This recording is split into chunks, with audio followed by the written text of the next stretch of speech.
എല്ലാവർക്കും നമസ്കാരം. ഈസിയും ടേസ്റ്റിയുമായ നാടൻ ബീഫ് കറിയുടെ റെസിപ്പിയുമായാണ് ഞാനിന്ന് വന്നിരിക്കുന്നത്. അതിനുവേണ്ടി ഞാനിവിടെ 1 കിലോ ബീഫ് എടുത്തു വെച്ചിട്ടുണ്ട്. ബീഫ് ഞാൻ നന്നായിട്ട് കഴുകി വാര വെച്ചതിന് ശേഷം കുറച്ച് തിളച്ച വെള്ളം എടുത്തിട്ട് അതിൽ 2 ടീസ്പൂൺ വിനീഗറും 1 സ്പൂൺ മഞ്ഞൾപ്പൊടിയും ചേർത്തിട്ട് മിക്സ് ചെയ്തിട്ട് ഈ ബീഫ് അതിലേക്ക് ഇട്ടിട്ട് ഒരു 10 മിനിറ്റ് നേരം വെച്ചതിന് ശേഷം കഴുകി വാര വെച്ചെടുത്തതാണിത്. ഇത് വേവിക്കാനായിട്ട് ഞാൻ കുക്കറിലേക്ക് ഇടുകയാണ്. 1 സ്പൂണ് ഉപ്പിട്ട് കൊടുക്കാം. ബീഫ് വേവിക്കുന്ന കൂട്ടത്തിൽ ഇടാനായിട്ട് ഞാനിവിടെ 1 ടീസ്പൂൺ കുരുമുളക്, 2 വെളുത്തുള്ളി, 5 ചെറിയുള്ളി, 1 കഷ്ണം ഇഞ്ചി, 1 പച്ചമുളക്, 1/4 സ്പൂൺ പെരിഞ്ചീരകം ഇതെല്ലാം കൂടെ മിക്സിയിലിട്ടിട്ട് ഒന്ന് അരച്ചെടുത്തിട്ടുണ്ട്. അതും കൂടെ ഞാൻ ഇതിലോട്ടിട്ട് മിക്സ് ചെയ്ത് കൊടുക്കുകയാണ്.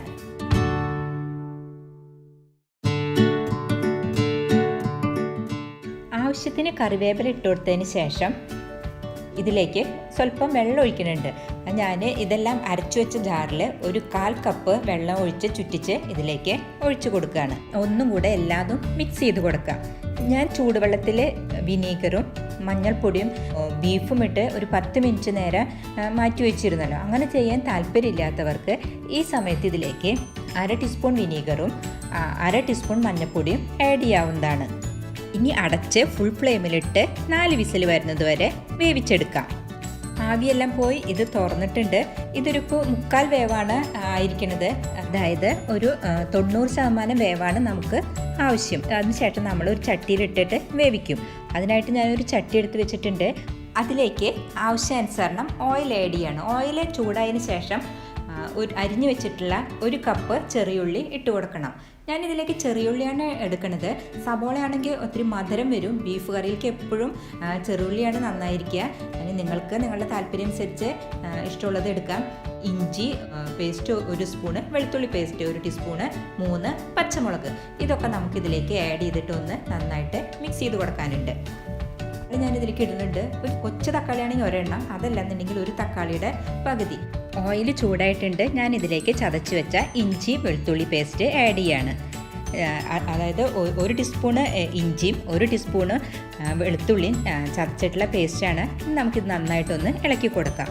അതിനുശേഷം ഇതിലേക്ക് 1 പച്ചമുളക് ആഡ് ചെയ്യാം. 3 പച്ചമുളക് ഞാൻ കീറി വെച്ചിട്ടുണ്ട്. 2 പച്ചമുളക് പിന്നെയാണ് ആഡ് ചെയ്യുക. ഇപ്പം ഞാനിതിലേക്ക് 1 പച്ചമുളകാണ് ഇട്ട് കൊടുക്കുന്നത്. ഇനി നമുക്കിതിലേക്ക് അരിഞ്ഞു വെച്ച ചെറിയുള്ളി ആഡ് ചെയ്യാം. 1 കപ്പ് ചെറിയുള്ളി, അതായത് 250 ml കപ്പിൽ 1 കപ്പ് ചെറിയുള്ളിയാണ് ഞാൻ ചെറുതാക്കി കട്ട് ചെയ്ത് വെച്ചിരുന്നത്. അത് ഇതിലേക്ക് ഇട്ട് ഒന്ന് നന്നായിട്ട് മിക്സ് ചെയ്ത് കൊടുക്കുകയാണ്. ഒരു 1/4 സ്പൂണ് ഉപ്പ് ആഡ് ചെയ്യാണ്. മുന്നേ ഞാൻ ബീഫ് വേവിക്കുമ്പോൾ അതിൽ ഉപ്പ് ചേർത്തിട്ടുണ്ട്. അതുകൊണ്ട് ഇപ്പോൾ കുറച്ചാണ് ചേർക്കുന്നത്. നിങ്ങൾ അതിനനുസരിച്ച് വേണം ചേർക്കാനായിട്ട്. ആവശ്യാനുസരണം വേപ്പില ആഡ് ചെയ്തതിന് ശേഷം നമുക്ക് ഇത് ബ്രൗൺ കളർ ആവുന്നത് വരെ ഇളക്കി കൊടുക്കാം.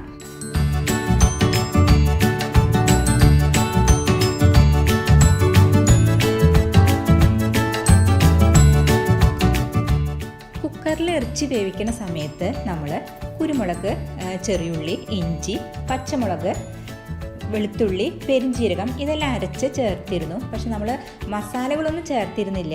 ഇതിലേക്ക് നമുക്ക് മല്ലിപ്പൊടിയും മുളക് പൊടിയും ആഡ് ചെയ്യേണ്ടതുണ്ട്. അതുപോലെ സ്വല്പം കൂടി നമ്മൾ ഇതിലേക്ക് കുരുമുളക് പൊടി ചേർക്കും. അപ്പം നമ്മൾ ഇത് നന്നായിട്ട് വഴണ്ട് ബ്രൗൺ കളറൊക്കെ ആയി കഴിഞ്ഞതിന് ശേഷം നമുക്ക് ആവശ്യാനുസരണം ഇതിലേക്ക് മസാലകൾ ഇട്ട് കൊടുക്കാം. ഇതിപ്പോൾ ബ്രൗൺ കളർ ആയിട്ടുണ്ട്. ഇനി ഞാൻ ഇതിലേക്ക് 1 ടീസ്പൂണ് മല്ലിപ്പൊടി ആഡ് ചെയ്തതിന് ശേഷം നന്നായിട്ട് ഇളക്കി കൊടുക്കുകയാണ്. അതായത് ഇതിൻ്റെ പച്ചമണമൊക്കെ മാറി നല്ലൊരു മണം വരണ വരയ്ക്കും നമ്മൾ നന്നായിട്ട് ഇളക്കി കൊടുക്കണം. എങ്കിലാണ് ഇതിൻ്റെ പെർഫെക്റ്റ് ടേസ്റ്റ് വരുള്ളൂ. അതിനുശേഷം ഇതിലേക്ക് 1 ടീസ്പൂണ് മുളക് പൊടിയും കൂടെ ഇട്ട് കൊടുക്കുകയാണ്. ഞാൻ 1 ടീസ്പൂൺ മുളക് പൊടിയാണ് ഇടുന്നത്. ഇനി ഞാൻ ഇതിലേക്ക് പിന്നെയും കുരുമുളക് ഇടുന്നുണ്ട്. അതുകൊണ്ട് ഇപ്പോൾ 1 ടീസ്പൂണാണ് ഇടുന്നത്. പിന്നെ അതുപോലെ പച്ചമുളകും ആഡ് ചെയ്യുന്നുണ്ട്. ഇനി ഓപ്ഷനിലുള്ള ഒരു കാര്യം പറയാം. ഞാനിതിലേക്ക് ഒരു 1/2 ടീസ്പൂണ് മീറ്റ് മസാല ആഡ് ചെയ്യുന്നുണ്ട്. അത് ഓപ്ഷനിലാണ്. താല്പര്യമുള്ളവർക്ക് ചെയ്താൽ മതി. ഇല്ലെങ്കിൽ ഗരം മസാല വേണമെങ്കിൽ അതും ഇടാം. ഞാൻ പെരിഞ്ചീരകം ഇട്ടിട്ടുണ്ട്. എങ്കിലും ഒരു 1/2 ടീസ്പൂണ് മീറ്റ് മസാലയും കൂടി ഇട്ടാൽ നല്ലൊരു മണം വരും. അതിനായിട്ടാണ് ഞാൻ ആഡ് ചെയ്യണത്. അതും കൂടി ഇട്ട് നന്നായിട്ടൊന്ന് മിക്സ് ചെയ്യാം.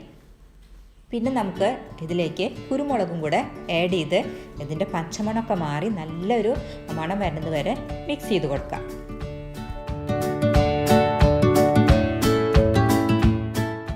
ഇനി കട്ട് ചെയ്ത് വെച്ച അര തക്കാളി ആഡ് ചെയ്യാം. ആഡ് ചെയ്തതിന് ശേഷം നമുക്ക് നന്നായിട്ടൊന്ന് ഇളക്കി കൊടുക്കാം. അതിനുശേഷം തക്കാളി ഒന്ന് ഇതിൽ വെന്ത് കുഴമ്പ് പരുവാവണം. അതിനായിട്ട് നമുക്ക് കുറച്ച് വെള്ളം ഒഴിച്ചെടുക്കേണ്ട ആവശ്യമുണ്ട്. ഞാൻ വെള്ളത്തിന് പകരം നമ്മൾ ബീഫ് വേവിച്ച് കുക്കറിലിട്ട് വേവിച്ചിരുന്നല്ലോ, അപ്പോൾ ആ ബീഫിലുള്ള വെള്ളമാണ് ഞാനിതിലേക്ക് ആഡ് ചെയ്യണത്. നിങ്ങൾക്ക് അത് ആഡ് ചെയ്യാൻ താല്പര്യമില്ലെങ്കിൽ ഇപ്പോൾ ഈ സമയത്ത് ഇതിലേക്ക് സ്വല്പം ചൂടുവെള്ളം ഒഴിച്ചു കൊടുത്താൽ മതി. നമുക്കിതിലേക്ക് ആവശ്യാനുസരണം വെള്ളം ഒഴിച്ചു കൊടുത്തതിന് ശേഷം നന്നായിട്ടൊന്ന് ഇളക്കി കൊടുക്കണം. അതിനുശേഷം അടച്ച് 2 മിനിറ്റ് വേവിക്കാം. തക്കാളിയൊക്കെ ഉടഞ്ഞ് വെന്ത് കറക്റ്റായിട്ടുണ്ട്. നമുക്കിതിലേക്ക് വേവിച്ച് വെച്ചിട്ടുള്ള ബീഫ് ആഡ് ചെയ്യുക. അതായത് നമ്മളൊരു 90% ബീഫ് വേവിച്ച് വെച്ചിരിക്കുന്നത്. ഇനി ഇതിൽ കിടന്നിട്ട് നന്നായിട്ട് വേവണം. ഇതിൽ കിടന്നിട്ട് വേവുമ്പോഴാണ് ഇതിൽ മസാലയൊക്കെ പിടിച്ച് നല്ല പെർഫെക്റ്റ് ടേസ്റ്റ് വരുള്ളൂ. അതിനാണ് നമ്മളതൊരു 3/4 വേവായിട്ട് എടുക്കണം എന്ന് പറയുന്നത്. നിങ്ങളുടെ ഇഷ്ടാനുസരണം മാറ്റങ്ങൾ വരുത്താം, പക്ഷേ ഇതാണ് പെർഫെക്റ്റ് ടേസ്റ്റ്. ഇതിലേക്ക് നമുക്കിനി വേവാനായിട്ട് അത്യാവശ്യം ചൂടുവെള്ളം ഒഴിച്ചു കൊടുക്കേണ്ടതുണ്ട്. ഒരിക്കലും പച്ചവെള്ളം ഒഴിക്കരുത്, തിളച്ച വെള്ളം തന്നെ ഒഴിച്ചു കൊടുക്കണം. ഇളക്കിയതിന് ശേഷം നമുക്ക് അടച്ച് വേവിക്കാം. 5 മിനിറ്റിന് ശേഷം നമുക്കിതൊന്ന് തുറന്ന് ഇളക്കി ഉപ്പൊക്കെ നോക്കിയതിന് ശേഷം ഇതിലേക്ക് 2 പച്ചമുളക് കീറിയതും കൂടെ ആഡ് ചെയ്യാണ്. ഈ സമയത്ത് ഇതിലേക്ക് പച്ചമുളക് ഇട്ട് കഴിഞ്ഞാൽ നല്ലൊരു മണം തന്നെയാണ് ഉണ്ടാവുക. കിളുന്ത് വേപ്പല തണ്ടോട് കൂടി ഇടുമ്പോൾ ഒരു പ്രത്യേക ടേസ്റ്റാണ്. അതൊക്കെ ഓപ്ഷനിലാണ്, നിങ്ങൾക്ക് ഇഷ്ടമുണ്ടെങ്കിൽ ചെയ്താൽ മതി. ഇപ്പോൾ മല്ലിയില ഇടുന്നുണ്ട്, അതും ഓപ്ഷനിലാണ്.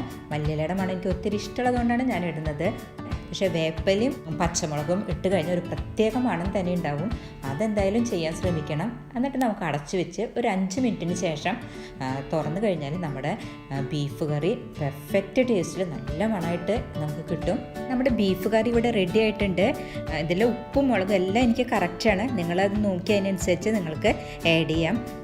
ചോറിൻ്റെ കൂടെ മാത്രമല്ല, വട്ടയപ്പം, പത്തിരി, ചപ്പാത്തി, പൊറോട്ട ഇതിൻ്റെയൊക്കെ കൂടെ ഇത് പെർഫെക്റ്റ് ടേസ്റ്റാണ് കഴിക്കാനായിട്ട്.